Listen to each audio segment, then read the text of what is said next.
Slovakia has no great brewing tradition, but was heavily influenced by its period of unity with the Czech lands. Unlike Bohemia, Moravia and Slovakia are better known for their wines, but still brew some fascinating beer, or pivo. This episode of Beer Trek goes to Bratislava and the great beer hall Stara Slodovnia. First, we will trek to Moravia, the eastern province of the Czech Republic, famous for the quality of its barley. Brno is the second largest city in the Czech Republic and has brewing history that dates back to monastic times.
Staro Brno means Old Brno.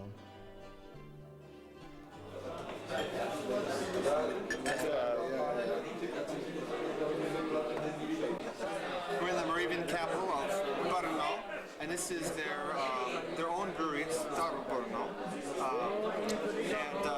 And this is a little bit of a disappointment after the excellent pilsners of southern Bohemia, but nevertheless, a clean, very light beer, working class beer. It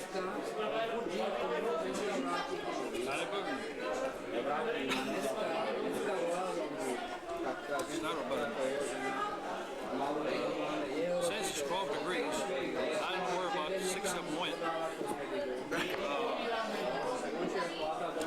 Must have the alcohol, but I can't find it. I don't know where the malt and the hops are either, but it's clean.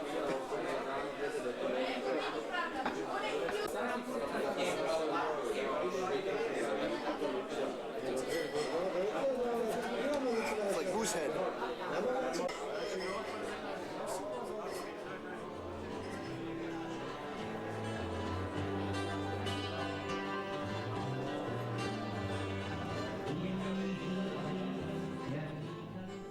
Staro Brno is a working class pivo and dates back to 1872.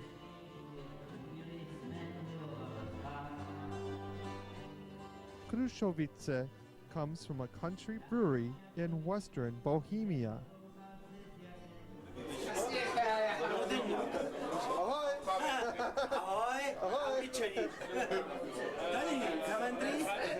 Cheese trek continues with the Moravian cheese with Lots of garlic. with our host Nort. Dave Norton. Okay, Nort. Oh, yeah. Well, we've already tasted this. And and they were given to us by some locals. Roy, get this off my knife. And would you? they laughed when we ate it because it's I think it's half cheese and half garlic. Very salty. Chopped garlic and very salty. We like garlic, though. Wonderful. We ate it right down, wolfed it down. Oh my With the god! people. Oh my god! There's some garlic. Oh. Lots of garlic. Krusovice pivo. And when I have to drink it before I have more garlic with my cheese than I do hops. Some skunky zatets. Not off though. It is often like that.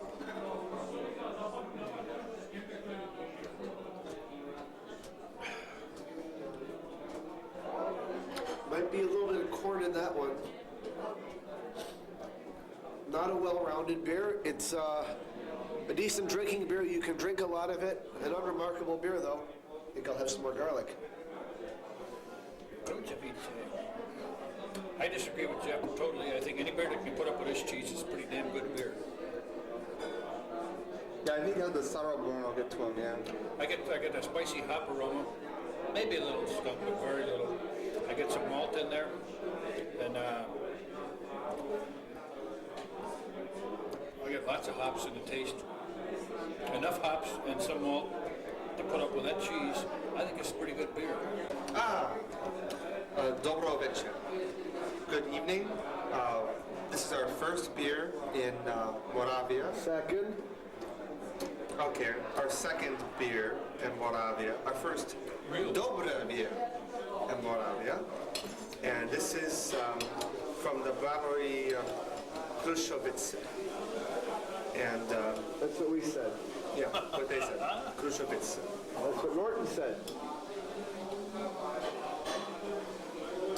Yeah, it's got some real nice hops. It's hard to judge after that garlic cheese, but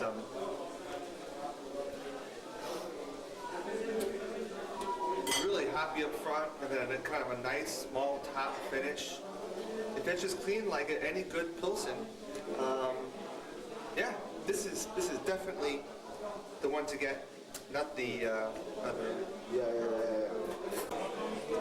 Ein und a half. I wasn't trying to say I didn't like it. I'm just trying to say it's is much alike many of the other beers. The two Americans, slightly skunky, but in this country is what the hops smell like. Is a very clean pils, is a good one, but not much else to say beyond what we've said about other beer. Is good beer, drink beer. Is it a good bet? And then go. Is it a good bet? Yeah, it's a good bet to drink this beer.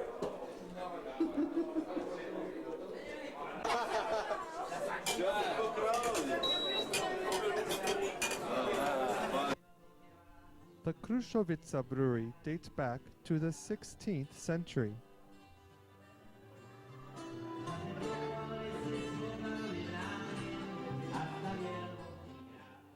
Pegas is Brno's newest brewery. Dobronoc. Dobronoc. We are two wild and crazy guys. Some American, and we drinking the Moravia pivo. Pivo.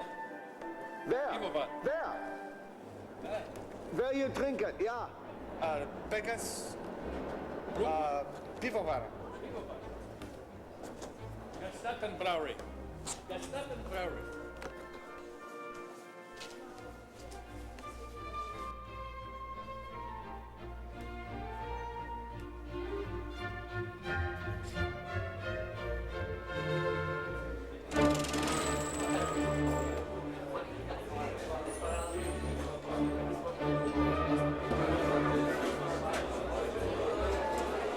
Not much hop aroma, diacetyl.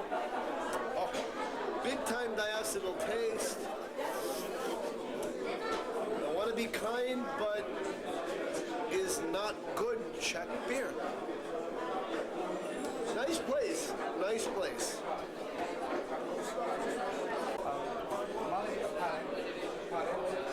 I get some diacetyl in the aroma. I get it in the flavor. It's lightly hopped. Not a lot of malt. It's got a slight chill haze. I'm not impressed with the beer, but what I'm really impressed with is the brew house. All copper, not copper clad. This is the real thing. Copper. A Brauhaus, that's a brand name. It's from Siemens, which is a German outfit. First class, and you'll notice the copper. If anything, it's clad in brick. It's copper brick clad, and the brick is very efficient because the brick holds the heat. This is top notch. It is very efficient. Very efficient. It is German. It is very efficient. I wish they knew what to do with the beer, how to make the beer. I'd like to spend a month here myself with them. So, David, if they hired you, would you accept? In a minute, if I could get Linda to come along with me. Menu.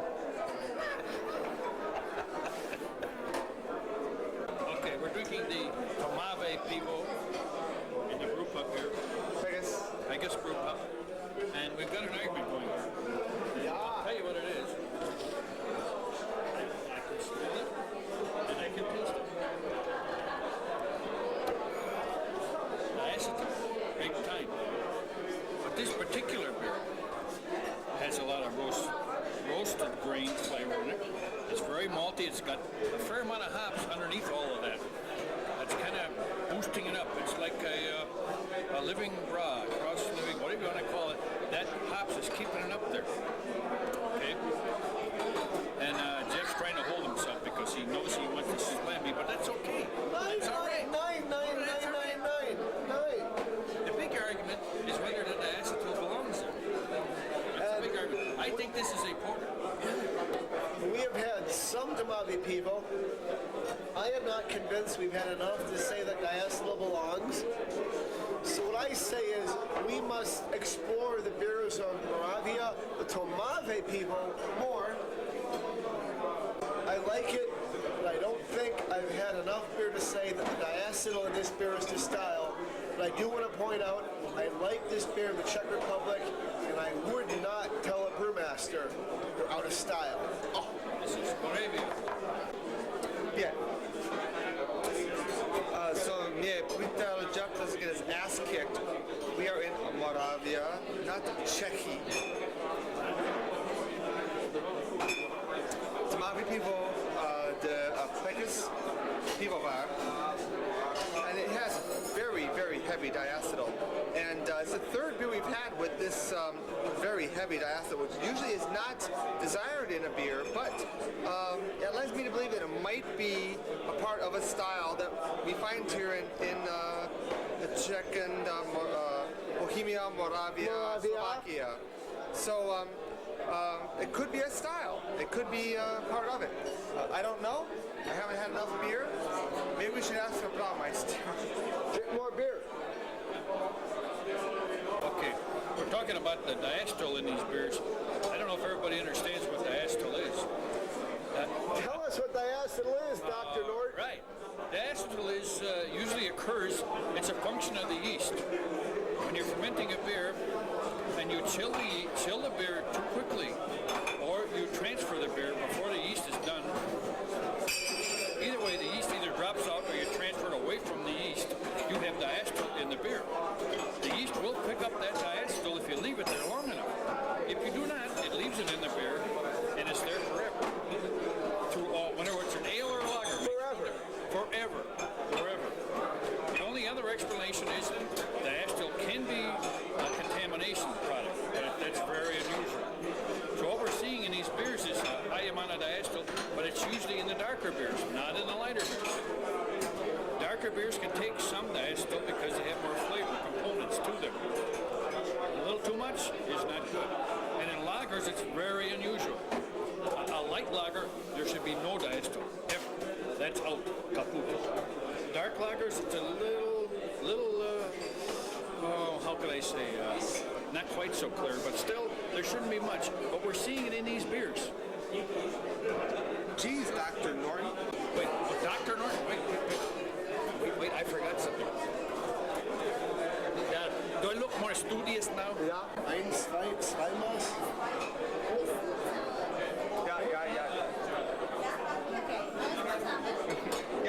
Yeah. No, I mean, we're gonna have the beer, aren't we?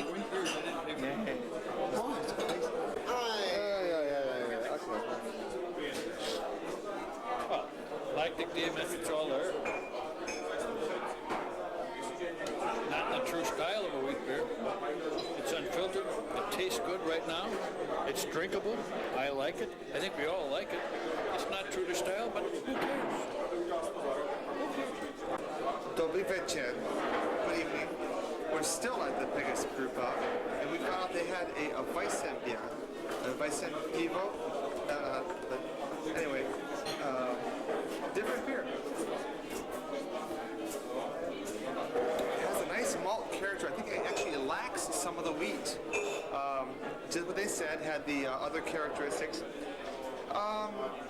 Yes, it's out of style, and maybe it's not a German wheat beer, but yeah, I tell you what, I like it, and I think it's the best beer they brew here, and so drink it. That's it.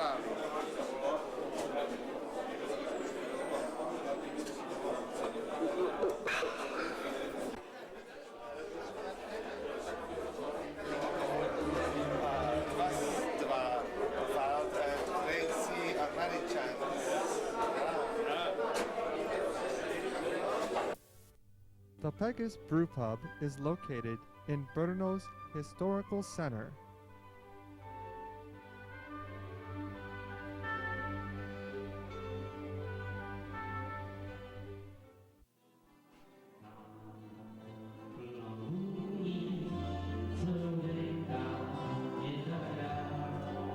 Náměstí Svobody is Brno's main town center.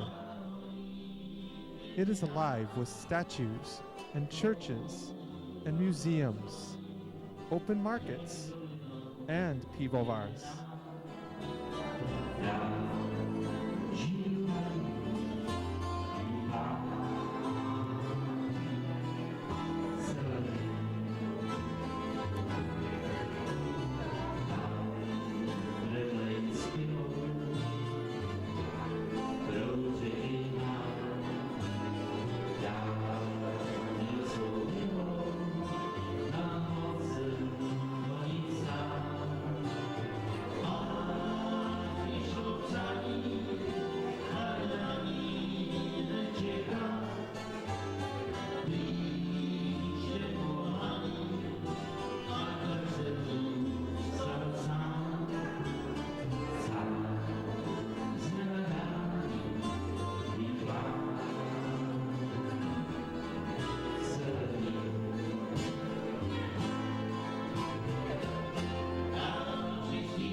Oh my God, you're right. It's 8:55. We're in Brno, close to the train station. Our train leaves in 25 minutes, and we're enjoying a beer from Czarna Hora here at the Czarna Hora Pivovar. I think in this country it is. Yeah or nay? Yeah. Yeah or nay? Yeah. Yeah. Yeah.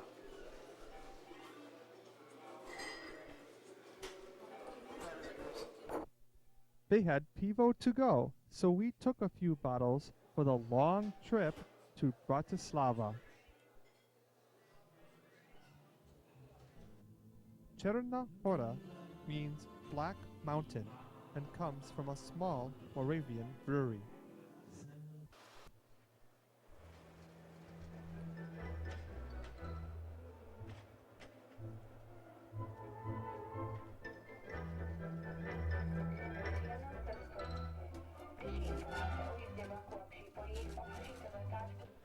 We're on the train to Bratislava, and we are drinking pivo from Czarna Hora Pivovar.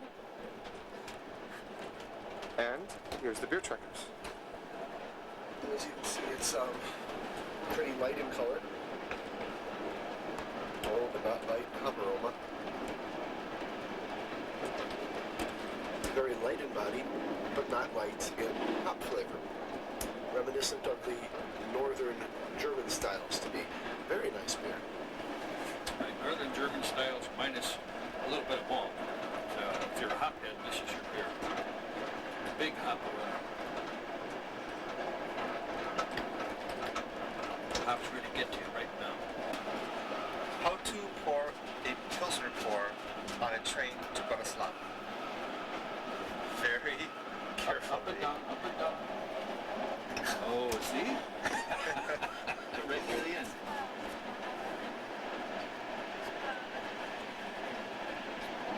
A thin beer, but hops, hops, hops, hops, hops. I like it. How not to do a Pilsner pour on the train. We're still on a train to Budapest. Hopefully we'll get off on the right stop and get off at Bratislava. Yes. But if we drink any more of this pivo, we might not. This is the Tamavi pivo. Jeff?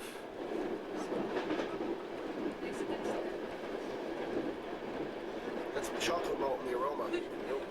Chocolatey aroma I haven't had from any dark beer yet on this trek. Oh yeah. Medium body, but a big chocolatey beer with some hops in it. Very, very different. I could almost call it a porter if it was darker.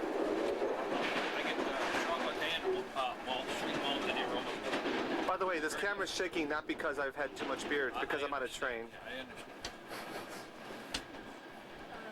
I don't believe it, but ooh, lots of chocolate, lots of malt, and lots of hops. One of the hoppier dark beers and one of the lighter color. I mean, also sweet and yet hop bite at the same time. Very complex beer. Yeah, very complex. Is it granat? Granat. Granat, that's what they call it. Yeah. Wow, this is one of the brightest beers I think we've had. It's got the malt, it's got the hops, it's clean, it's not no diacetyl. This is one of the nicest beer we've had. I'm gonna bring back home for you guys to drink it. Has to get by me. 9. Your loss is our gain. Greedy buggers, aren't we? This is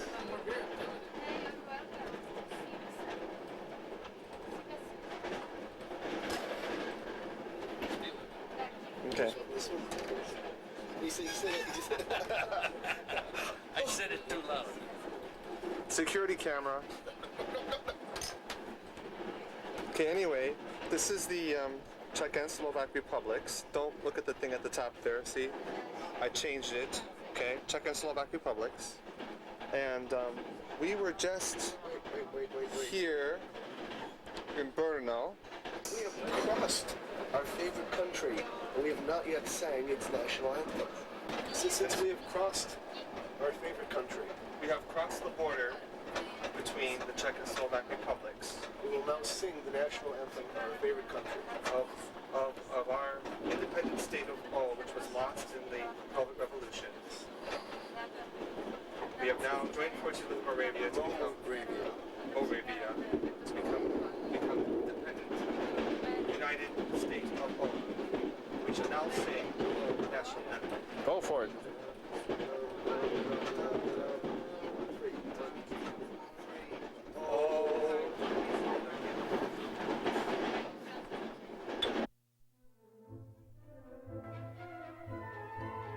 Passing through the Czech-Slovak border, we trekked to one of Europe's newest capital cities, Bratislava.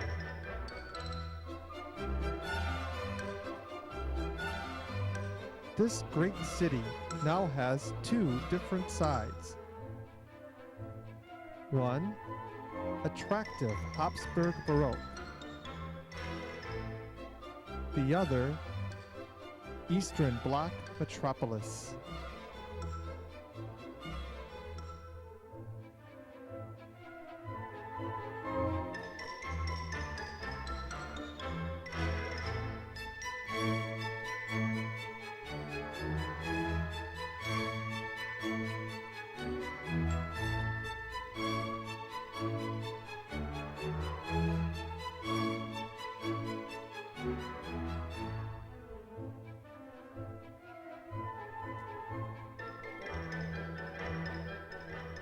Martiner was our first Slovak pivo.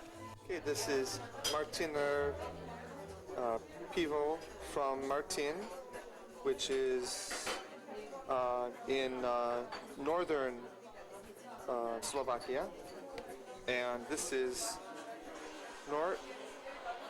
David Norton from Northern America. Lots of hops. I got just a touch of last little malt.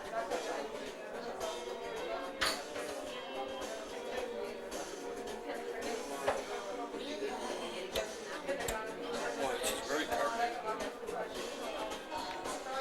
I get some malt. Not a hops. But unlike the last beer, there's malt to back it up a little bit. It's also slightly fruity. Maybe just a little ale-like characteristics. Very unusual. I like it. That shows some complexion.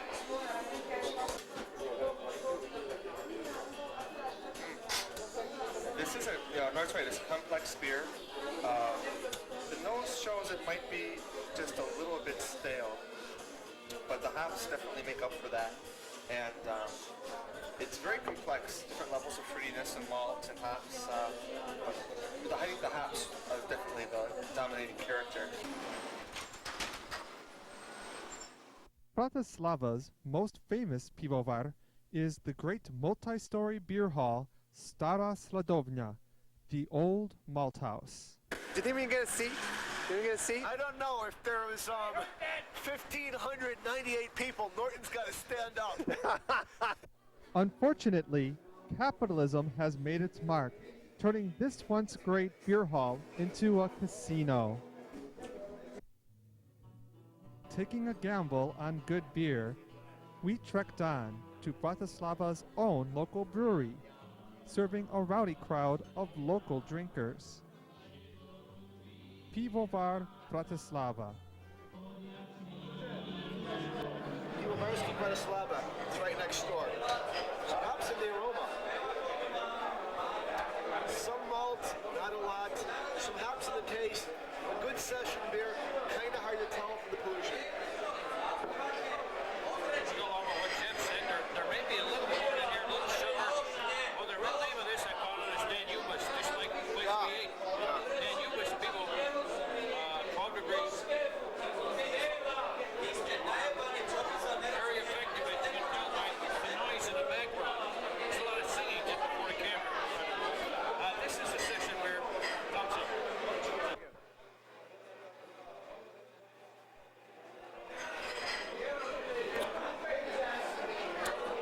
Pivo Slovena Dobrze.